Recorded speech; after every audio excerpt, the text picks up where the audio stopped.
Linguistics isn't just the study of words or sounds, it's the study of all the parts of conversation. That includes gesture analysis, which looks at co-speech gestures, not posture or gaze, but winking or sticking out your tongue or how arms and hands move alongside speech.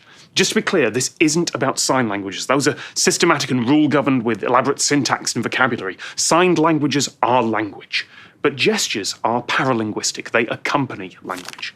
Gesture analysts make their job easier by talking about different categories of gestures, which explain how they relate to meaning. And those are, number one, iconic. These gestures represent a literal object like a flat surface or a car weaving through traffic. Number two, metaphoric, gestures that symbolize an abstract concept like before and after or working together. I do that a lot, and on this green screen, those metaphoric gestures become a bit more literal with the help of graphics. Apologies to my animator. Three, deictic. That's pointing to things, positioning yourself to people or places or things, like pointing behind the camera or over there. Number four, pragmatic, like offering the floor to someone or don't bother me right now. And finally, beat, the rhythm of gestures alongside the natural stress patterns of speech. All these categories, I'm really self-conscious about every move I'm making now. These categories can coexist as well. Often gestures that are performed on beat also fit into another category. There's one more type of gesture that serves a slightly different purpose: emblems. Emblems are named gestures that don't have to occur alongside speech to have meaning, like thumbs up. It has a meaning outside of the context of speech. In a lot of the world, you can flash someone the thumbs up and they will almost certainly understand that you are signalling approval or that everything's okay. But if you swap the fingers, it doesn't have the same meaning.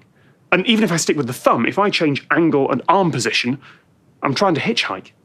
The form of the gesture is tied to the established meaning. It is an emblem, which means it's not universal. The meaning is learned, and context can change it. That thumbs up, in some countries it used to be rude, but because of globalization, that's no longer the common reading there. Although there will be people who remember its rude history and could still interpret it that way. Emblems can change definition over time. They can be created, they can be forgotten. I would demonstrate that by dabbing, but I don't want a gif of that to haunt me for the rest of my life. So, why do we do it? What does gesturing actually accomplish? Well, first, redundancy for decoding and encoding errors. Languages have agreement all over the place. There's redundancy baked into everything. Spoken language is ephemeral. Once something is said, it's gone. Those sound waves have moved on, and they are not coming back. Gesture is another form of redundancy. It doesn't matter if a loud man drove by at just the wrong time. You may have figured out a vague idea of what was being said.